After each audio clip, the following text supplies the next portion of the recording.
Right before we jump into this video, have you downloaded my Gear Vault? If not, it's a free app to input, organize, and protect all of your gear so you know what you have and what it's worth. And yes, it's free for iOS and Android.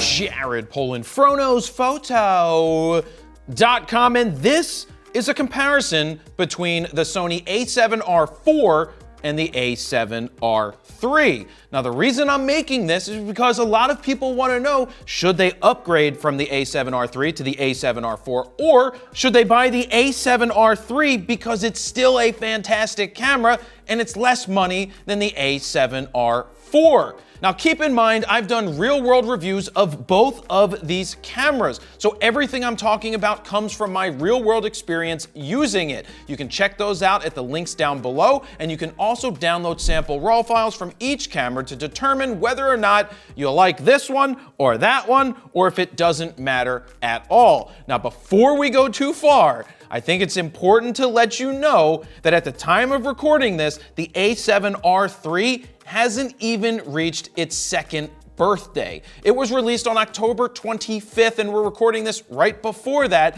This is only 2 years old, which is insane to have it replaced after 2 years. But that's why I want to go through the specs and help you make that decision on whether you should go with this, or go with that, or keep this and forget that. So let's jump into it. Let's start off with the image sensors inside of both of these cameras. The a7R IV has a 61 megapixel full frame BSI CMOS sensor, and the a7R III has a 42.4 megapixel full frame BSI CMOS sensor. So of course they're two different sensors. The a7R IV has the brand new one. The a7R III actually used the same sensor as the a7R II, but it upgraded the engine, aka the processor inside of the camera, so that is a slightly older sensor. In this case, I'm taking the more megapixels just because I want more of that data, but there's nothing wrong with the 42 megapixels that you're getting out of this camera. Also, in terms of workflow, this is gonna have a smaller RAW file. This one is gonna clock in at about 124 megabytes per 14-bit uncompressed RAW file. In this case, we're gonna give an early check mark to the a7R IV. Moving on to ISO, the a7R IV goes from 100 to 32,000 natively, expandable up to 102,400, and the a7R III did the exact same thing. Now, the processor inside of the a7R IV is newer, which in tail makes it better, in my opinion. The a7R III has a older processor, but with less megapixels, will it give you a cleaner image? Now, it's very hard to say unless you take a picture of the same exact thing and zoom into the same exact range to determine whether or not the ISO is better or not. I think they're going to be very similar, so I'm not going to give a check mark on either side. Both of these cameras will shoot at 10 frames a second with the mechanical shutter and 8 frames a second with the electronic shutter in uncompressed RAW. The a7R IV uses a newer shutter that is quieted down. It is actually a pretty quiet shutter. I've never heard a shutter as silent as this, even though it's not silent when it comes to the mechanical shutter. It is definitely much quieter than the competition and a little quieter than the one in the a7R III. But nobody's getting a check mark. Actually, you get 1/3 of a check mark, okay? 1/3 of a check mark to the a7R IV, but they basically shoot at the exact same speeds. Now let's move on to the focusing systems inside of these cameras. The a7R IV has a 567-point phase detect autofocusing system with IAF, animal AF, lock-on tracking, edge-to-edge focus, and a red box when you're focusing. That red box is important because in the a7R III, it's actually a gray box, which is very difficult to see when you have a darker situation or a darker scene you're trying to shoot in. That's something that we've been asking for a long time. The a7R III only has 399-point phase detect AF system. It does get eye and animal AF, and it does have edge-to-edge focusing for all intents and purposes. The good thing that Sony has done with a lot of their cameras is that even though they may be a couple of years old, they update the firmware. So the firmware in this brought a lot of new things that you also find in the newer a7R IV. The autofocusing systems of these cameras are fan-freaking-tastic. lock-on tracking, IAF. I haven't seen anything better than this since sliced bread, and sliced bread never focused as good as these, so technically I've seen better than sliced bread. I love the focusing systems in these cameras, and you basically get the same thing in both of them, except for the fact that you get to have a red focusing square in this camera, and this one gives you a gray one. So in this, you get a 1/8 check mark for the A7R IV. In terms of burst rate, you can get 33 shots in a row with the A7R IV. You can hold the shutter down for 6 seconds and you're not going to outrun it. And keep in mind, 124 plus megabyte RAW files, uncompressed 14-bit, and you're moving them at that speed. That's really good. The A7R III isn't bad at 28 RAW files. You're not going to outrun either of these two cameras. Even though these cameras aren't designed to be the video-centric cameras because they're really meant for stills, they still give you a great option for shooting 4K video. The A7R IV will do full-frame 4K with pixel binning, Super 35 4K, which is oversampled from 6K without pixel binning, and 1080p at 120 frames per second, but it does not offer you 10-bit option to record externally. Now, the same can be said for the A7R III, except for one difference. It is oversampled from 5K instead of 6K. Is it that big of a deal in the grand scheme of things? Honestly, no. So I'm not giving another check mark either here because they are very similar in functionality when it comes to video. The images that you're seeing on the screen right now were taken with these cameras and edited using FroPack1. Now, if you're looking for a great starting point or to save time when you're editing your RAW files, check out FroPack1, which are 14 custom Lightroom presets over at FroKnowsPhoto.com/presets. Over there, you can play with the sliders to see the befores and the afters, and if you decide to pick them up right now, they are currently 40% off for a limited amount of time. Since we're talking about video, how's the autofocusing in these cameras? Well, other than basically the same, the A7R IV gives you movie IAF.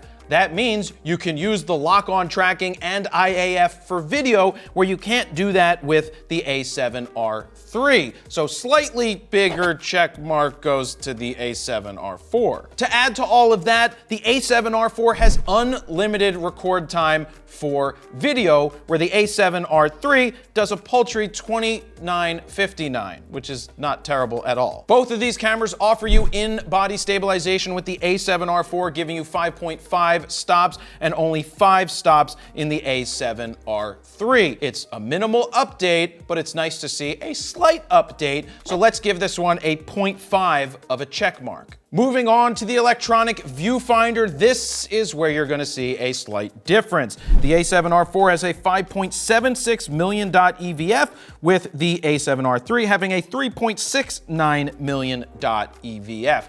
I love EVFs. We all know that. I love the EVF in the A7R IV. It is crisper, it is cleaner, it is more vibrant and more colorful than the A7R III. But the A7R III isn't bad at all, so I wouldn't kick it out of bed if it was in bed with me. Moving on to the touch LCD screens on the back of these cameras, they both suck. That's one thing they didn't upgrade in the A7R IV, is the suckiness of the LCD screens. They still have the 3-inch 1.4 million dot tilting touchscreen where you can't touch the menu system. The reason I tell you that these suck is that the quality of the screens are terrible in comparison to Nikon and Canon. I love the Nikon screen. It's vibrant, it's colorful, it's sharp. When I'm reviewing images, I cannot look at the back of the screen to get a good representation of what the image actually looks at. I have to put my eye up to the viewfinder to see how it actually looks. So guess what? You both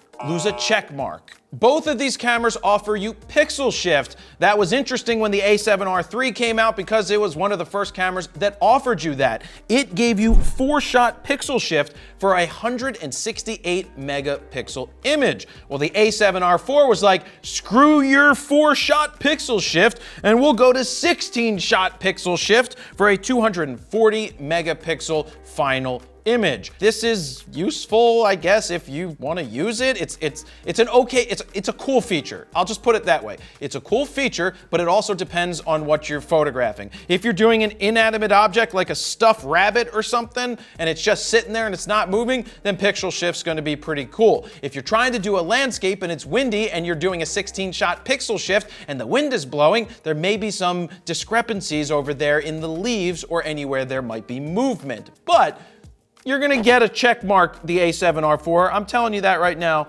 because I spit on you by accident, but you're getting a check mark for the better pixel shift. One of the biggest differences between both of these cameras comes in the way of the body. The body of the A7R IV is kind of similar to me. It's like it went to the gym and it started working out and it got beefier, like me.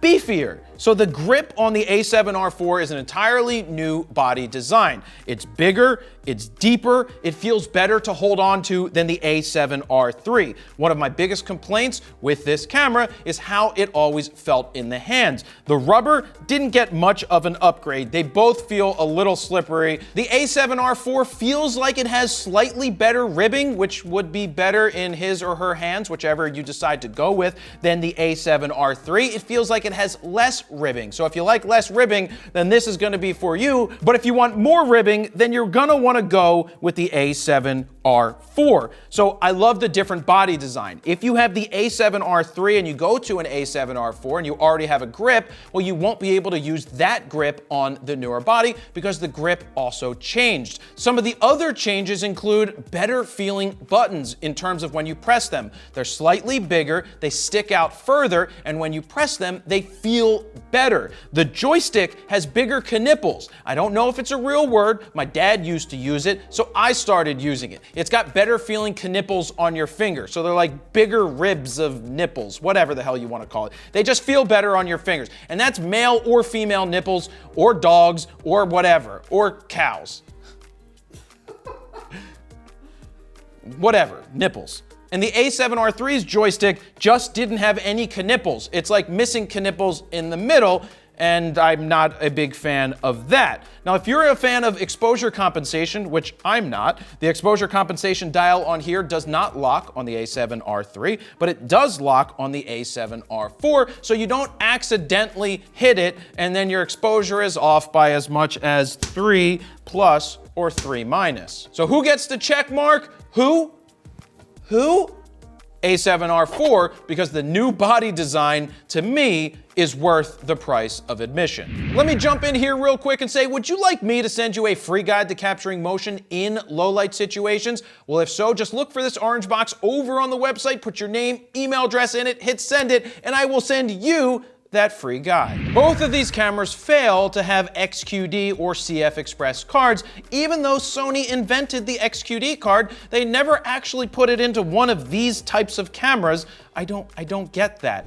Nonetheless, the A7R IV has 2 UHS-2 SD card slots, whereas the A7R III has 1 UHS-1 and 1 UHS-2 card slot. They also decided to reverse the card slots in the cameras. Is this a big deal? Well, kinda. You kinda wanna have 2 UHS-2 card slots if you're gonna shoot RAW redundant, so that the same file is being written at the same speed to both cards. Because what's the point of shooting redundant? Well, I understand the point of shooting redundant, but what's the benefit of being able to shoot redundant or having a UHS-2 card in this camera when it only writes at the speed of the UHS-1 if you're doing redundancy? So check mark goes to the A7R IV. Battery life, you're gonna get 700 plus shots per Z battery in both of these cameras. They're very similar, so no check marks for that one, but we will give a check mark for the 2, count it, 2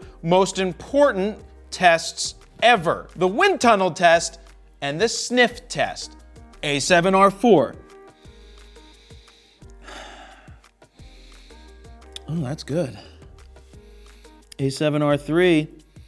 It's smelling like my grandmother's house. You know how it had that old person smell? Whereas the A7R IV smells like a cute person. You see what I did there? It's whichever one you want to go to. Perfectly fine. Nothing wrong with that at all. That means the A7R IV smells better because this smells like old people at this point. Not that there's anything wrong with that. Drum roll, please. Now it's time for the wind tunnel test. And for this test, I gotta take a step back.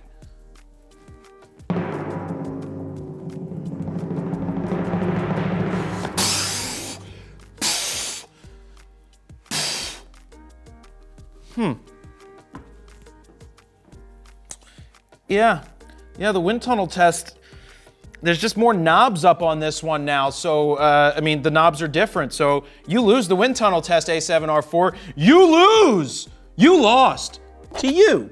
Now let's take a look at the weights of these cameras. The A7R4 weighs in, so much heavier than the A7R3 at 1.46 pounds or 665 grams, and the A7R3 weighs in at 1.45 pounds, and that's 657 grams. So it's much lighter by a 0.1. So you get a 0.1 of a check mark for being slightly lighter. And finally, the price. Let's take a look at the price of the A7R4. It comes in at $3,498 at the time of recording this video. And the A7R3, at the time of recording this video, has a rebate on it, is $2,498. So that is, let me check my math. One is like $3,498, the other's $2,498. That's like, it's like $1,000 difference. Obviously, I knew that. I didn't need to use my fingers. Shh, I know it's 1,000, all right? Get back down there. Look, $2,500 for this body that is under 2 years old. You can't go wrong with this. If you're looking to get into the game and you don't have any glass as of yet, there is nothing wrong with the A7R3. I don't like the feel of the body as much, but the files that you're getting out of it are perfectly fine and acceptable. And with the firmware update, you get all of the newest features that you basically get in this camera, just in a different box. They changed the ergonomics. If you're looking to save money and invest the rest in glass because you don't have a Sony camera yet and you're deciding between these two, I have no issue with you picking up an A7R3 today.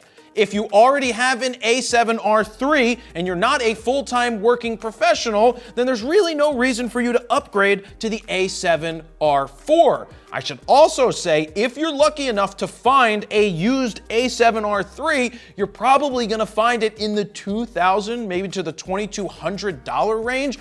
That is a fantastic buy, knowing what that camera came out for 2 years ago. I stress the whole thing about professional photographers. If you're a full-time working professional photographer, that means you're making money. If you're making money, you then have the options to go out and purchase an A7R4 because you can afford it. Is it worth upgrading from the A7R3 to the A7R4? For those full-time professionals, if you see a value in the better ergonomics, the 2 UHS-2 card slots, the focusing point that turns red now, the better feeling body, then by all means buy it and make the A7R3 your backup, or sell it to somebody else and roll the money into this camera.